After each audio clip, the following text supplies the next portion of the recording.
창조는 왜 이루어지는가? 그런데 여기 한 가지 근본적인 의문이 남았다. 하나님은 왜 창조를 했는가? 왜 하나는 여럿이 되었다가 다시 하나가 되는 일을 하고 있는가? 그 답은 사랑이다. 사람의 온영이 그 하나이기 때문에 우리는 알 수 있다. 사람에게 있는 것은 모두 그에게서 왔기 때문이다. 사람이 자기가 낳은 자식을 사랑하고 화가가 자신이 그린 그림을 사랑하듯이 그들은 자기가 작품을 보며 기쁨을 느낀다. 우리가 하나님이라 부르는 이 하나가 여럿이 된 이유가 이것이다. 명상수련을 해본 사람은 하나님의 마음이 사랑으로 가득 차 있는 것을 느낄 수 있다. 진리는 화기이다. 화기이다. 라는 말이 있는데 화기란 바로 따뜻한 마음, 즉 사랑인 것이다. 사랑에서 모든 것이 나온 것이다. 예수가 구세주가 된 것도 사랑에서 나왔다. 그의 마음이 하나가 되었기 때문이다. 그런데 여기서 한 가지 짚고 넘어가야 할 점이 있다. 사실 창조란 표현은 잘못되었다. 하나가 여럿이 된 것을 창조라고 한다면 정확하지 않다. 나툼이라고 해야 맞다. 나툼이란 그 몸으로 나타낸 것을 뜻한다. 하나님이 사람의 몸으로 나툰 것이 우리들이다. 그것은 논리적으로도 증명이 가능하다. 만일 하나님이 우리와 별개의 존재로 있으면서 삼라만상을 만들었다면 그의 사랑은 불완전할 수밖에 없다. 타인을 완전히 사랑하는 것은 불가능하다. 완전한 사랑은 온전히 하나일 때만 가능하다. 삼라만상은 하나님이 자신을 여러 가지로 표현한 것이다. 그러므로 삼라만상은 하나님의 분신이요 본래 하느님이다. 그래서 그 사랑은 완전하며 삼라만상이 하나님의 사랑 안에 있는 것이다. 나툼. 또 다른 각도에서 생각해보자. 생명을 만들 수 있는가? 우리가 어떤 생명체의 외형을 만든다고 하여 그 안에 생명을 넣어줄 수 있을까? 생명은 그 원천과 연결되는 방법 외에는 생길 수 없다. 그 원천과 연결되는 방법밖에 없다. 이 일은 증명이 필요 없는 직관적인 인식의 대상이다. 다시 말해 누구나 곰곰이 생각해보면 알 수 있는 일이다. 생명은 오직 나눠질 뿐 그 누가 만들 수 없는 것이다. 그래서 모든 생명은 연결되어 있다. 아르메니아 영국 합동연구팀이 생겨난 모든 물질은 고도의 일치성을 지닌다고 했듯이 본래 하나이고 하나로 연결되어 있는 것이다. 그래서 창조라는 표현이 옳지 않은 것이다. 하나님이 하늘나라라는 외연적 일정한 공간을 지닌 외연적 장소에 존재하면서 사람과 풀과 나무를 창조했다는 것은 이제는 폐기되어야 할 우화이다. 동행, 같이 있다. 이 책에서는 편의상 창조와 창조주란 표현을 쓰겠지만 그 의미는 나툼 그리고 본래 하나라는 것이다. 이 하나라는 하나로만 있을 때 사랑의 대상이 없으므로 기쁨도 없다. 그러나 하나가 여럿이 될 때 대상이 생겨나므로 사랑의 기쁨이 생겨난다. 이것이 창조 나툼의 이유이고 원동력인 것이다. 사람들은 이것을 모르고 있다. 자기가 하나님의 분신인 줄 모르고 100년도 못 되는 세월을 사는 이 육신만이 자신의 모습이라고 생각하고 있다. 그런데 왜 하나님은 사람들이 이 사실을 모르게 했을까? 그랬다면 창조의 드라마는 진행되지 않는다. 하나의 가지에서 여럿으로 갈라져 나와서 나와 남이 생겼다. 거기서 구분이 생겨나고 감정이 나타난다. 그래서 웃고 우는 생의 연극이 펼쳐진다. 그러다가 때가 되면 그 모든 것은 실은 하나의 연극이고 본래는 모두가 한 가지에서 갈라져 나온 가지임을 알게 될 때가 온다.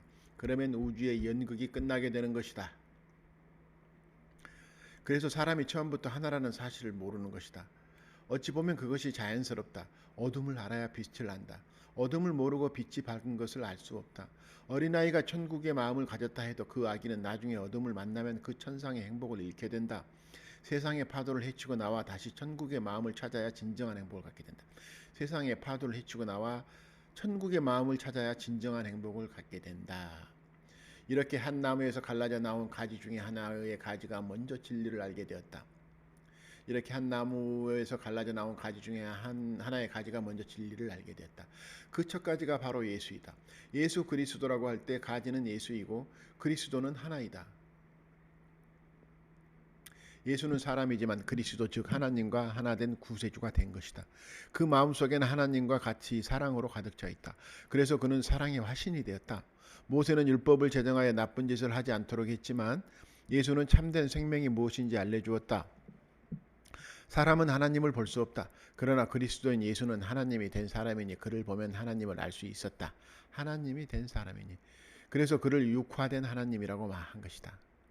말씀이 사람이 되어 우리와 함께 살았다. 우리는 보았다. 하나님으로부터 온 단 한 사람의 영광을. 그는 자비와 진리의 사람이었다. 요한이 한 이 말은 진실이었다. 그는 자비와 진리의 사람이었다. 예수의 모습. 오늘날 우리가 보는 예수의 그림은 대체로 비슷한 이미지를 갖고 있다. 그 이미지는 어디에서 유래된 것일까? 그것은 아마도 예수가 살아있을 때 작성된 한 보고서에서 기인된 것이 아닌가 생각한다. 살아있을 때 작성된 보고서. 로마 황제 티베리우스 제위 서기 14년에서 14년에서 37년은 팔레스타인에서 한 젊은이가 뛰어난 가르침을 준다는 소문을 들었다. 티베리우스. 호기심이 생긴 그는 팔레스타인 지방 관리였던 푸블리우스 렌틀레이스에게 그 젊은이에 대해 조사하여 보고하라고 지시했다. 푸블리우스는 보고서를 작성하여 로마 언론에 보냈다. 이 보고서는 현재 로마 기록 보관소에 보존되어 있는데 다음과 같이 적혀 있다. 로마 기록 보관소에 보존되어 있다. 유대 지방에 예수 그리스도라 불리는 보기 드물게 고결한 인품의 사람이 있습니다. 이방인들, 유대인을 말함? 이방인들은 대부분 그를 예언자라고 생각하고 있습니다. 그러나 그의 추종자들은 그를 단순히 예언자라고 생각하지 않습니다. 그를 영원한 신의 자손으로 여기며 사랑하고 존경합니다. 그는 무덤에서 죽은 사람을 불러내고 한마디 말이나 가볍게 만지는 것만으로 모든 병을 고치고 있습니다. 그는 키가 크고 반듯한 외모를 지니고 있습니다. 그는 상냥하며 언뜻 보기에도 성직자와 같은 느낌을 줍니다. 그의 머리카락 색깔은 다른 사람들과 달리 좀 독특합니다. 기품 있게 보이는 웨이브진 머리칼이 길게 늘어뜨려져 어깨를 감싸고 있으며 나사렛파의 전통적인 앞가르마를 하고 있습니다. 그의 이마는 높고 넓어 인상적입니다. 그의 뺨은 점이나 주름이 없고 사랑스러운 홍조를 띄어 아름답게 느껴집니다. 코와 입은 최상의 균형미를 갖추고 있습니다. 턱 아래까지 이어진 턱수염은 머리카락의 색과 조화를 이루는데 그 모양은 마치 포크처럼 가운데에서 나누어져 있습니다. 그의 눈은 밝은 청색으로 맑고 평화로워 보입니다. 그는 순수하고 위엄 있으며 남자답고 성숙한 모습입니다. 그의 신체 비율은 완벽한 조화를 이루어 매혹적으로 보입니다. 그의 손과 발은 언뜻 보기에도 멋있습니다. 그는 때로 위엄 있게 훈계하고 때론 온화하게 충고합니다. 그의 모든 연설이나 행동은 진지하고 감동을 줍니다. 그가 웃는 것을 본 사람은 아무도 없습니다. 그러나 그는 항상 매우 즐거워 보입니다. 그는 사람들 앞에 자주 눈물을 흘리는데 그것을 굳이 감추려 하지 않습니다. 그는 온건하고 겸손하며 동시에 현명한 사람입니다. 이 사람의 비범한 아름다움과 완전함은 모든 면에서 인간을 초월한다고 할 수 있습니다. 이 보고서는 너무나 찬양 일색이어서 믿기가 어려울 정도이다. 그래서 일부 신학자들은 이 보고서가 후세 그리스도교인들이 조작한 것이라 주장하고 있다. 그러나 이 보고서의 내용은 다른 곳에서 증명이 되고 있다. 그 첫 번째는 사진이다. 성경에서 예수는 최후의 순간에 제자들에게 이렇게 말한다. 나는 그대들을 고아처럼 그냥 내버려 두지 않는다. 내가 가면 하느님께서 성스러운 영을 보내주신다. 그 성령은 내 모습을 하고 나의 이름으로 이 세상에 온다. 이 성령은 제자들이 간절히 원하면 그 모습을 보여준다고 했다. 실제로 예수의 제자들과 추종자들은 그 모습을 목격했다고 여러 곳에 기록되어 있다. 그리고 그 후로도 오랜 기간 예수의 모습을 목격했다고 하는 증언이 이어졌다. 그러다 근대에 와서 카메라가 발명되자 목격한 사람들이 그 모습을 사진으로 남기게 되었다. 그런데 그 모습이 푸블리우스의 보고서와 일치하고 있는 것이다. 그 사진 중 믿음성이 가는 세 장을 여기 소개해본다. 선교사의 사진. 이 사진은 누구나 한 번쯤 보았을 것이다. 이 사진을 찍은 사람은 20세기 초의 한 중국 선교사이다. 그는 선교를 하러 나섰다가 길을 잃고 오랫동안 헤매느라 추위와 굶주림에 지쳐 있었다. 거의 탈진 지경에 이르러서 그는 이렇게 기도했다. 주여, 당신의 얼굴을 한 번만 보여주소서. 그러면 제가 이 고통을 이겨낼 것입니다.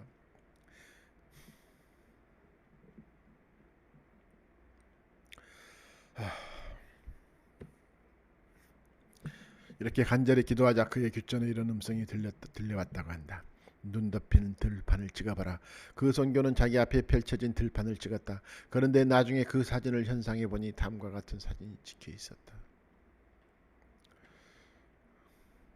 들판에 눈이 녹아가면서 드문드문 드러난 황토와 흰 눈이 어우러져 수염이 나고 머리가 길며 인자한 예수의 모습이 된 것이다.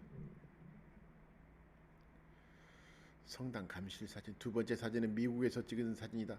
1956년 인디아나주의 한 성당에서 감실이 아름답게 꾸며진 것을 보고 어떤 사람이 사진을 찍었다.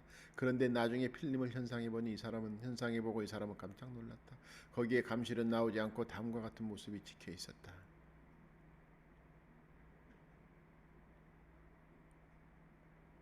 이 세 번째 사진은 사진도 선명할 뿐 아니라 찍힌 배경도 매우 뚜렷하다. 이 사진은 이탈리아에서 찍혔다. 로마 근교에 예수 자매 수녀원이라는 곳이 있는데 그곳에 안나 알리 수녀는 기도 중에 예수를 친견했다. 그래서 그 사실을 사람들에게 말했더니 아무도 믿지 않았다. 다음에 예수를 다시 만나게 되었을 때 알리 수녀는 안타까운 눈으로 그를 바라보았다. 그러자 예수는 알리 수녀에게 이렇게 말했다고 한다. 나를 보지 못했다고 역사 속에 실제했던 나 예수를 믿지 않는 사람들이 많아. 안타깝다. 그러나 나를 믿게 하기 위해 내 모습을 사진으로 찍는 것을 허락한다. 그래서 알레이 수녀는 그 모습을 사진에 담을 수 있었다. 이 소식을 들은 한 사진 전문가가 이 사진의 위조 여부를 조사하겠다고 나섰다. 그리고 그 결과를 발표했는데 이 사진은 진짜이며 위조되었을 가능성은 전혀 없다고 단언했다. 아래의 사진은 1987년 성체 대축일 새벽 2시 30분에 찍은 것이다. 알리 수녀는 그 후로도 5년 동안 무려 200회나 예수의 모습을 목격했다고 한다.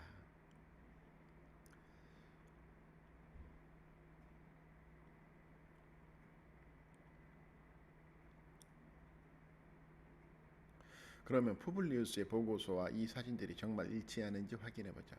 기품 있게 웨이브진 머리칼이 길게 늘어뜨러져 어깨를 감싸고 있으며 나사렛파의 전통적인 앞가르마를 하고 있습니다. 그의 이마는 높고 넓어 인상적입니다. 그의 뺨은 점이나 주름이 없고 사랑스러운 홍조를 띄어 아름답게 느껴집니다. 코와 입은 최상의 균형미를 갖추고 있습니다. 턱 아래까지 이어진 턱수염은 머리카락의 색과 조화를 이루는데 그 모양은 마치 포크처럼 가운데서 나눠져 있습니다. 그 눈은 밝은 청색으로 맑고 평화로워 보입니다. 맨 위의 사진이 황토와 눈의 조합으로 이루어진 모습이라는 것을 감안해 보면 이 세 사진의 동일한 인물을 찍은 것이라는 사실을 확인할 수 있다. 특히 두 번째와 세 번째 사진은 선명도의 차이를 제외하면 같은 사진이라고 할 수 있다. 가장 뚜렷하게 나온 세 번째 사진에서 우리는 색깔만 확인할 수 없을 뿐 모든 면에서 푸블리우스의 보고서와 일치함을 발견한다.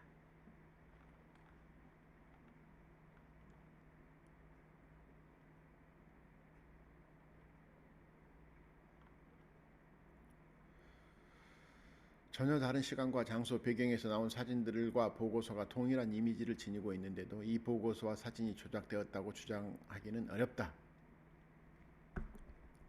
그리고 무엇보다도 필자는 이 모습이 유대 젊은이의 특징을 그대로 지니고 있다고 생각한다. 왜냐하면 최근에 우연히 이스라엘에 관한 다큐멘터리 필름을 보게 되었는데 예수와 거의 똑같이 생긴 젊은이들이 거리를 활보하는 것을 보았기 때문이다. 그것은 누구든지 확인할 수 있는 일이다.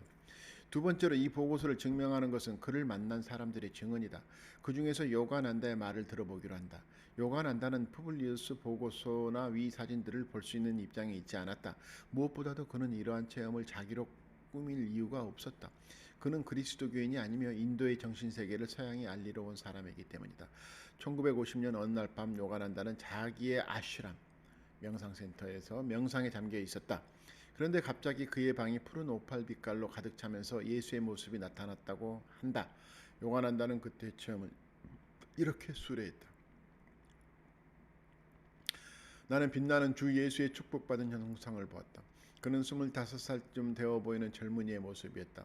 수염이 드문드문 나 있었고 가운데 가르마를 탄 길고 검은 머리에는 금빛 후광이 둘러져 있었다.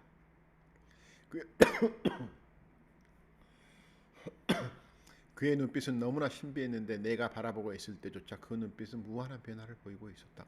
그 성스러운 눈의 표정이 변하면서 내게 지혜가 전달되자 그것은 직관적으로 이해가 되었다. 그 성스러운 시선에서 수많은 세계를 지탱할 수 있는 힘을 느낄 수 있었다. 필자는 여기서 두 가지 중요한 사실을 발견했다. 하나는 축복받은 형상이다. 요한복음에 예수가 영광스럽게 변한다는 말이 여러 번 나온다. 요한한다의 말을 들어보니 그 모습이 이런 것이었다는 생각이 든다. 사람의 영성은 색깔로 표현되는데 최고의 영성을 지닌 존재는 짙푸른색으로 나타난다고 한다. 땅의 기운을 완전히 극복하고 하늘의 성스러운 기운으로 가득 찬 존재. 사람이 하나님의 된 존재가 바로 이렇지 않을까? 땅의 기운을 완전히 극복하고 하늘의 성스러운 기운으로 가득 찬 존재. 푸른 옷밭, 짙푸른 색은 높은 영성의 물질적 표현이라고 한다. 예수의 모습이 나타날 때 위와 같이 푸른빛이 주위에 가득 차는 신비로운 경험을 한다. 그리고 또 하나는 그의 모습인데 수염이 드문드문 난 25 정도의 젊은이였다고 하니 아마 그가 인도에 있을 때의 모습일 것이다. 그런데 그의 가운데 가르마를 탄 길고 검은 머리는 여전히 보고서와 사진들과 동일하다. 보고서와 사진들과 동일하다. 보고서의 사진, 검은 머리는 여전히 보고서와 사진들이 동일하다. 이 머리 형태를 푸블리우스는 나사렛파의 전통적인 아카르마라고 했다. 예수의 추종자들을 예수의 고향 이름을 따서 나사렛파라고 했으니 그들은 모두 예수를 따라 이런 모습을 한 것이었다. 필자는 이 말을 듣고 떠오르는 것이 있었다. 다음에 사진을 보기로 하자.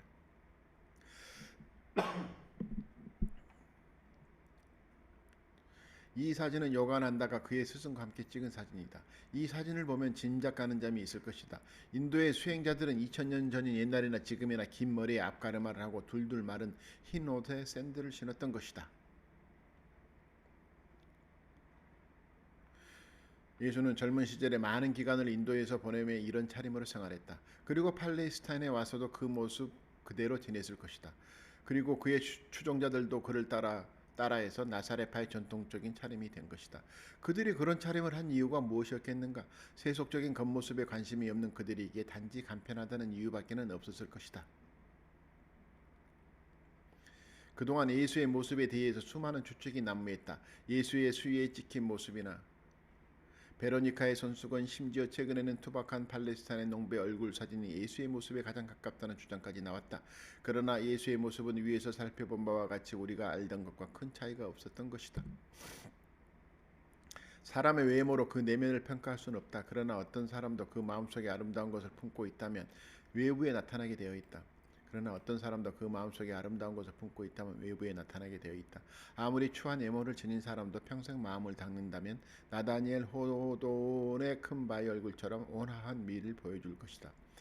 우리나라에도 도골 선풍이란 말이 있지 않는가? 도골 선풍. 오랜 세월 수행을 하여 높은 경지에 이르면 학과 같이 우아하고 거룩하며 광채가 나는 것이다. 예수가 태어날 때부터 이미 하나님의 이상을 간직하고 있었다. 예수는 태어날 때부터 이미 하나님의 이상을 간직하고 있었다. 그의 탄생, 징후와 성장 과정이 그것을 증명한다. 이렇게 이상이 현실이 된 예수가 그런 모습이었다는 것은 오히려 자연스럽다. 인도의 시성이라 불리는 라빈드라나드 타고르의 사진을 본 사람들은 모두 감탄한다. 요가난다도 타고르를 직접 만난 일이 있는데 그의 모습을 이렇게 표현했다. 그는 큰 키에 위험 있는 풍모를 갖추고 있으면서도 여성적인 부드러움과 어린이의 천진난만함을 동시에 지녔다. 시인의 모습을 아무리 이상적으로 표현해도 이 친절한 가인의 현실화된 모습을 능가할 수 없을 것이다. 요가난다의 묘사가 뛰어나기도 있지만 사실 그의 모습은 이런 찬사를 받을 만했다. 인도의 시성 라빈드라나드 타고르 1861-1941.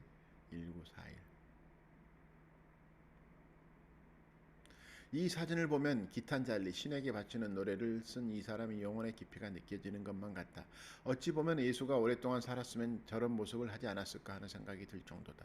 이제 예수가 어떤 모습으로 어떤 마음으로 세상을 살아갔는지 조금은 짐작할 수 있으리라 생각된다. 마음이 어두울 때 이 예수의 성스러운 모습을 떠올리면 잔잔한 평화와 위안을 얻을 수 있지 않을까? 그러면 예수에게 한 발자국 가까이 온 것이다. 세례 요한. 우리는 앞으로 많은 예수의 행적과 말을 보게 될 것이다. 그런데 앞서 예수의 경지가 시부도의 구세주 단계라고 말했지만 그것은 아직 논리적 전제일 뿐이다. 그러므로 이제 그 전제를 토대로 그의 말과 행동을 따라가다 보면 그것이 맞는지 스스로 확인이 될 것으로 생각한다. 예수가 팔레스타인에 돌아왔을 때 그를 아는 사람은 아무도 없었다. 아버지 요셉은 예수가 인도에 있을 때 죽었고 어머니 마리아만이 동생들을 데리고 살고 있었다. 어린 시절의 명성은 사라지고 형제들조차 예수가 인생을 허비하고 돌아온 탕자여 모험가로 생각했다. 또한 유대의 하나님의 말씀을 전하는 예언자의 맥이 끊어진 지 이미 수백 년이 되었다. 게다가 로마 제국의 지배하에 제사장직을 도맡아 하는 사두개파는 침략 세력과 타협하여 재산을 불리고 지위를 강화하는 데만 몰두했다. 율법학자 집단인 바리새파는 외면적으로는 율법을 철저히 지키는 경건한 생활을 했지만 하나님 말씀이 그들의 마음에 없었다. 사두개파는 제사장, 율법학자는 바리새는 율법학자. 유대 민중들은 식민 통치와 헤롯의 학정, 사두개파와 바리새파의 지배 아래서 삼중고를 겪고 있었다. 그들은 성경에서 예언한 메시아를 목마르게 기다리고 있었다. 예수는 이런 척박한 상황에서 팔레스타인 전도에 나섰다. 석가모니에겐 40년이란 세월이 있었지만 예수에겐 아주 짧은 기간만이 허락되었다. 그런 상황에서 예수가 갈 길은 험난해 보였다. 그런데 그때 이사야가 예언한 일이 일어났다. 사막에 주님께서 오실 길을 닦아라. 황야에 우리 하나님께서 오실 길을 곧게 내어라. 모든 계곡은 돋우고 산과 고개는 깎아내리고 평지도 만들어라. 영광스러운 주님의 모습이 나타나 모든 사람이 보게 될 것이다. 이사야서 40장 3절에서 5절. 험난한 길을 평탄하게 하여 예수에게 길을 내줄 사람이 나타났던 것이다. 그가 바로 세례 요한이었다.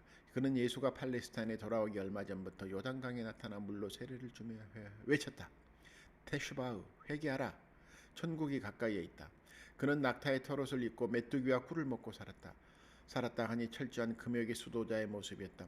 유대인들은 그가 수백 년 만에 나온 예언자라고 생각했다. 그래서 그를 세례를 주는 사람이라고 부르며 앞다투어 세례를 받으러 강으로 나왔다. 그런데 이 말 회개하라 천국이 가까이 왔다는 말은 매우 중요한 말이었다. 그러나 이 말은 오랜 세월 오해되어 왔다. 세상의 종말에 가까웠다. 그러므로 회개하지 않으면 지옥에 떨어진다. 회개하여 천국에 가자 이렇게 이해되어 왔다. 그러나 죄를 회개하고 그 죄를 사면해주는 권력이 되어 왔다. 권력이 되어 왔죠.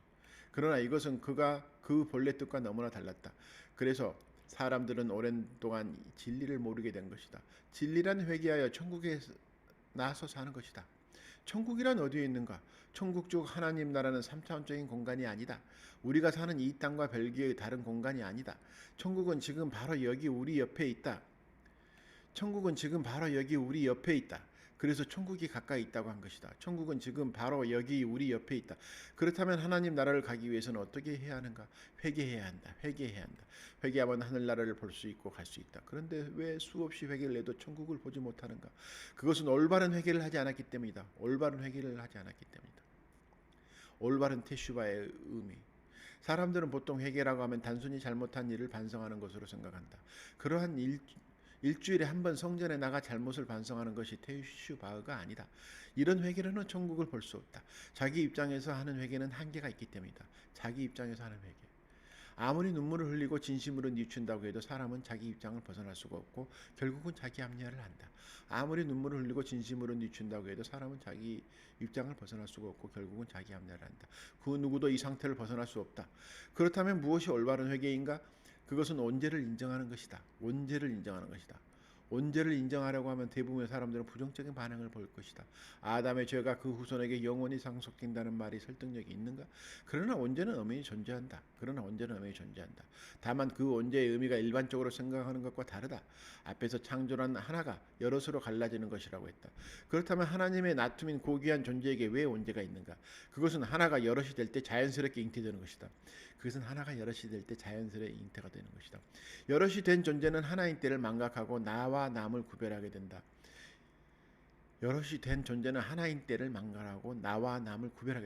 여기서 갈등과 시기, 질투와 원망이 생겨나게 된다. 남보다 더 많이 갖고 싶고 남보다 더 대우받고 싶은 마음이 생긴다. 사람에 따라 그 정도의 차이가 있지만 세상 누구도 여기서 자유롭지 않다. 하나일 때는 없던 일이 여럿으로 갈라지면서 생겨나는 것이다. 그래 따라서 그 한 개인의 잘못은 아니지만 죄는 있는 것이다. 망각하는 이유에 대해서는 이미 이야기한 바 있다. 꿈을 꾸다가 꿈이라는 것을 알아채면 그 꿈은 현실성을 잊게 된다. 그런데 그 꿈을 깨기란 참으로 어렵다. 우리 주위를 한번 돌아봐라. 과연 꿈처럼 보이는가? 하나님의 꿈이기에 매우 정교하다. 그래서 내게 다가오는 현실은 아주 견고해 보인다. 결코 꿈으로 보이지 않는다. 진짜로 느껴지기 때문에 세상에서 오는 온갖 도전에 응하며 웃고 웃는 것이다.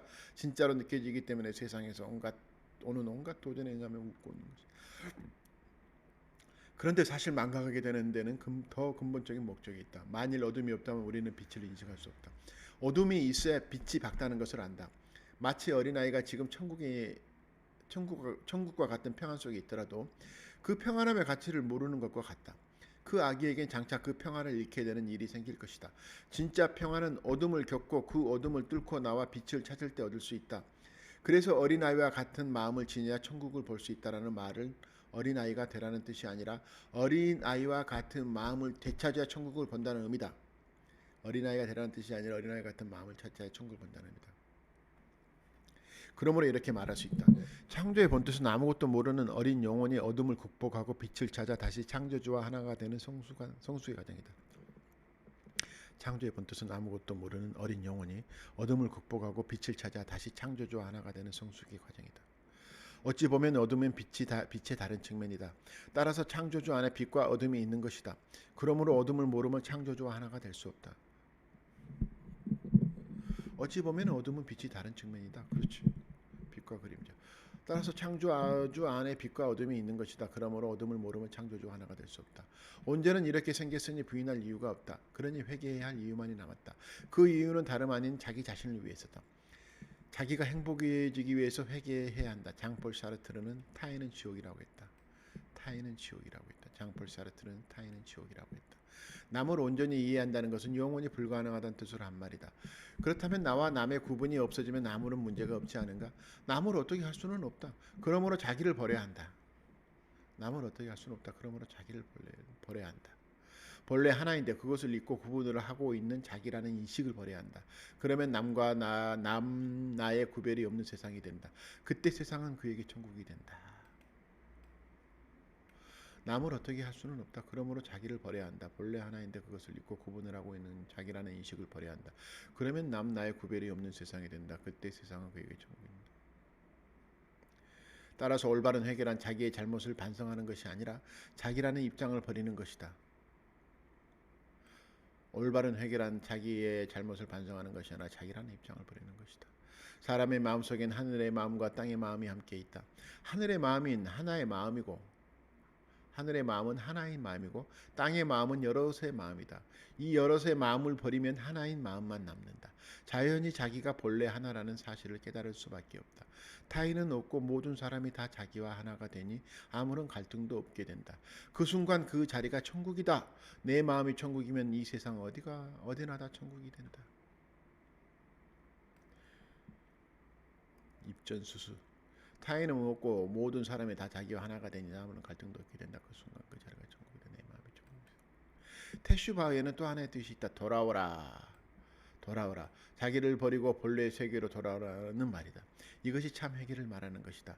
요한은 물로 세례를 주어 참 회개를 위해 몸과 마음을 정결히 준비시켜 주었던 것이다. 요한은 물로 세례를 주어 참 회개를 위해 몸과 마음을 정결히 준비시켜 주었던 것이다.